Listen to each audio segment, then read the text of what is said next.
मेरे साथ बोलिए, भारत माता की। क्यों भाई, संभाजी नगर वालों की आवाज को क्या हो गया है? 400 पार का बहुमत लाना है या नहीं लाना है? जोर से बोलो, लाना है या नहीं लाना है? मोदी जी को तीसरी बार प्रधानमंत्री बनाना है या नहीं बनाना है? तो ऐसी आवाज नहीं चलेगी। संभाजी नगर से मजलिस को उखाड़ कर फेंकने का संकल्प लीजिए। दोनों हाथ उठाइए। मोदी जी को फिर से प्रधानमंत्री बनाने के संकल्प की मुट्ठी भींचिए और प्रचंड आवाज से बोलिए, भारत माता की, भारत माता की। जय जय जय जय जय शिवाजी, जय जय जय जय जय भवानी। मेरे साथ बोलिए, धर्मवीर छत्रपति संभाजी महाराज की।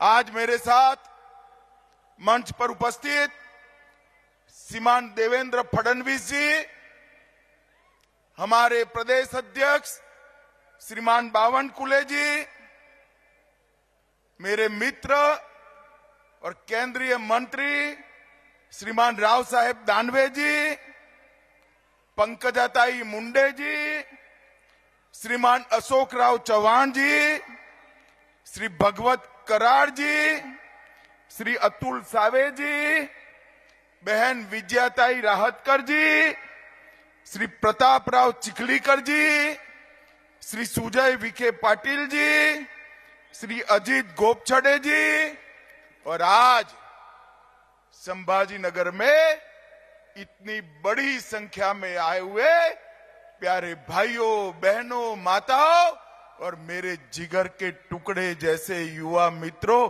आप सभी को नमस्कार। मित्रों, आज मैं इस महाराष्ट्र की पावन भूमि पर कल रात से हूं, संभाजी नगर में कल रात से हूं। सबसे पहले मैं इस भूमि पर आकर जिन्होंने देश को स्वतंत्रता का मंत्र दिया, वो हिंदवी स्वराज के स्थापक छत्रपति शिवाजी महाराज को प्रणाम कर कर मेरी बात की शुरुआत करता हूं। मैं जब यहां आया हूं तब जिनका पूरा जीवन सालों तक इतिहास को बलिदान और स्वतंत्रता की भूख की याद दिलाता है, वो धर्मवीर संभाजी महाराज को भी प्रणाम कर कर मेरी बात की शुरुआत कर। यही भूमि है, यही मराठावाड़ की भूमि है, जहां संत एकनाथ जी ने, संत ज्ञानेश्वर जी ने, जनार्दन स्वामी ने, सिखों के गुरु गोविंद सिंह जी ने भी यहां अध्यात्म और भक्ति का रास्ता प्रशस्त किया। ये भूमि को मैं प्रणाम करता हूं। मित्रों, मराठावाड़ के मुक्ति संग्राम के लिए गोविंद भाई श्रॉफ और स्वामी रामतीर्थ, जिन्होंने निजाम के खिलाफ आवाज बुलंद की, ऐसे हुतात्माओं को भी मैं प्रणाम कर कर मेरी बात की शुरुआत करना चाहता हूं। काफी समय से आप बैठे हैं, हम लोगों को आते आते देर हो गई, मैं ज्यादा लंबी बात करना नहीं चाहता। मित्रों, आने वाले दिनों में देश चुनाव में जा रहा है। हमारा ये महान लोकतंत्र फिर एक बार 5 साल तक इस देश की सरकार किसके हाथ में होगी, ये तय करने वाला है। भाइयों और बहनों, दो गुट खड़े हैं। एक मोदी जी के नेतृत्व में, भारतीय जनता पार्टी के नेतृत्व में एनडीए का गठबंधन है, और दूसरी ओर राहुल बाबा के नेतृत्व में इंडी अलायंस घमंडिया गठबंधन है। ये दोनों कौन है? एक और नरेंद्र मोदी जी है, जो देशभक्तों की टोली भारतीय जनता पार्टी के नेता है और 10 वर्ष में भारत के अंदर आमूलचूल परिवर्तन लाने का प्रयास किया और जिनका लक्ष्य है 2047 में भारत माता को विश्व गुरु के स्थान पर बिठाने का लक्ष्य है। और दूसरी ओर ये परिवारवादी गठबंधन, इनका लक्ष्य क्या है? सोनिया जी का लक्ष्य है राहुल बाबा को प्रधानमंत्री बनाना, शरद पवार जी का लक्ष्य है इनकी बेटी को मुख्यमंत्री बनाना, उद्धव जी का लक्ष्य है बेटे को मुख्यमंत्री बनाना, ममता जी का लक्ष्य है भतीजे को मुख्यमंत्री बनाना, स्टालिन साहब का लक्ष्य है बेटे को मुख्यमंत्री बनाना। मुझे बताओ संभाजी नगर वालों, जो बेटे, बेटी, दामाद और भतीजों के लिए काम करते हैं, वो आपका भला कर सकते हैं क्या? जोर से बोलिए, कर सकते हैं क्या? भारत का भला कर सकते हैं क्या? भारत को सुरक्षित कर सकते हैं क्या? विकसित भारत बना सकते हैं क्या? ये सारा काम केवल और केवल नरेंद्र मोदी के नेतृत्व में भारतीय जनता पार्टी कर सकती है। ये महाराष्ट्र की जनता ने 2 बार हम आए, 14 में आए, 19 में आए, आपके सामने हमने झोली फैलाया, दोनों बार 50% वोट दिया और 41 से ज्यादा सीटें देने का काम महाराष्ट्र की जनता ने किया। मैं महाराष्ट्र की जनता का हृदय से बहुत बहुत धन्यवाद करना चाहता हूं। परंतु मित्रों, आज मैं संभाजी नगर आया हूं। संभाजी नगर ने एक कसक छोड़ दी थी। देश के पहले गृह मंत्री, लौह पुरुष, भारत रत्न सरदार पटेल ने ये मराठा वाड़ को निजाम के कुशासन से मुक्त किया था और मजलिस को यहां से हटाने का काम किया था। हमारी छोटी सी गलती, छोटी सी आलस, और आज फिर से मजलिस बैठी है। संभाजी नगर वालों को ये कबूल है क्या? जरा जोर से बोलिए, आप सहमत हो क्या? आज इस सभा से संकल्प कर जाइए, सरदार पटेल ने जो आजादी के बाद निजाम से मुक्ति दिलाई थी, ये नए निजामों को आप फिर से एक बार घर में बिठाकर उनकी जगह बताने का काम करेंगे। भाइयों और बहनों, इस बार 40-41 नहीं चलेगा, इस बार 45 से ज्यादा सीटें मोदी जी की झोली में डालने का काम महाराष्ट्र की जनता ने किया। हमने 10 साल तक काम किया है, हमारे पास 10 साल का ट्रैक रिकॉर्ड है और हमारे पास 25 साल का रोड मैप भी है। ये 10 साल में मैं सिर्फ महाराष्ट्र की बात करने आया हूं। भाई और बहनों, आज इस मंच से मैं शरद पवार जी को और उद्धव ठाकरे जी को पूछना चाहता हूं, इंडी अलायंस का आप नेतृत्व कर रहे हो। 2004 से 14 सोनिया मनमोहन की सरकार थी, महाराष्ट्र को क्या दिया? 1,91,000 करोड़ रुपया। कितना? 1,91,000 का। जरा जोर से बोलो, कितना?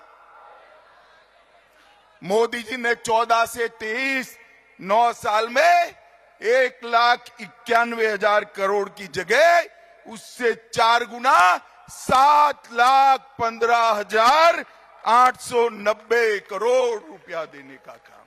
इसके साथ साथ 8 लाख करोड़ के और प्रोजेक्ट दिए। 10 साल में 16 लाख करोड़ रुपया महाराष्ट्र के विकास के लिए नरेंद्र मोदी जी ने भेजे। शरद राव, जरा हिम्मत हो तो हिसाब किताब लेकर आ जाना। हमारा युवा मोर्चे का कार्यकर्ता शिवाजी महाराज के पुतले पर सार्वजनिक चर्चा के लिए तैयार है। आपने क्या किया है महाराष्ट्र के लिए? और भाइयों और बहनों, इतना ही नहीं, लगभग 1,20,00,000 लोगों को आजादी के 75 साल के बाद महाराष्ट्र में पीने का पानी घर में मिला। 1 करोड़ लाभार्थियों को 5 लाख तक का आयुष्मान भारत का फायदा मिला। लगभग 76 लाख माताओं को घर में पहली बार शौचालय मिला। 7 करोड़ लाभार्थियों को प्रति व्यक्ति प्रति माह 5 किलो अनाज फ्री ऑफ कॉस्ट देने का काम नरेंद्र मोदी ने किया। 51 लाख लाभार्थियों को, माताओं को घर में गैस और चूल्हा देने का काम नरेंद्र भाई ने किया। 12 लाख लाभार्थियों को महाराष्ट्र में घर दिया। और मुझे बताओ संभाजी नगर वालों, आप लोगों के दोनों टीके लग गए कोरोना के या नहीं लगे? लग गए? वो जरा हाथ ऊपर करो दो। सबके लग गए? किसी को 25 पैसा भी देना पड़ा है? मोदी जी ने कॉफी पिलाकर टीका लगाया और व्हाट्सएप पर मोदी जी के हंसते हुई फोटो के साथ सर्टिफिकेट देने का काम भी कर दिया। और देश में 200 करोड़ टीका लगाकर 130 करोड़ की आबादी को कोरोना से सुरक्षित करने का काम नरेंद्र मोदी जी ने किया। मैं आज फिर से इंडिया अलायंस वालों को चैलेंज देकर जाता हूं कि आप आगे आइए। आपके भी 10 साल थे, हमारे भी 10 साल थे। हिसाब किताब करिए। अरे आप कर ही नहीं सकते हो, अरे ज्यादा करना है तो आपके 40 साल और हमारे 10 साल का हिसाब करिए। हमारे 10 साल का पलड़ा भारी है भाई। मोदी जी ने 10 साल के अंदर किया। मोदी जी ने 10 साल के अंदर देश को सुरक्षित करने का काम किया। मोदी जी ने सर्जिकल स्ट्राइक और एयर स्ट्राइक कर पाकिस्तान के घर में घुसकर आतंकवादियों का सफाया करने का काम नरेंद्र मोदी जी ने किया। मुझे बताओ भाइयों बहनों, धारा 370 हटनी चाहिए थी या नहीं हटनी चाहिए थी? जोर से बोलिए, हटनी चाहिए थी या नहीं हटनी चाहिए थी? ये कश्मीर हमारा है या नहीं है? 70 साल तक एक घमंडिया गठबंधन धारा 370 को अपने अनौरस बच्चे की तरह गोदी में पाल कर बैठा रहा। आपने दूसरी बार मोदी जी को प्रधानमंत्री बनाया। 5 अगस्त 2019 को मोदी जी ने धारा 370 को समाप्त कर दिया। और जब मैं बिल लेकर पार्लियामेंट में खड़ा हुआ, ये राहुल बाबा, जानते हो ना राहुल बाबा को, वो कहते हैं मत हटाओ मत हटाओ। मैंने कहा भाई क्यों ना हटाए?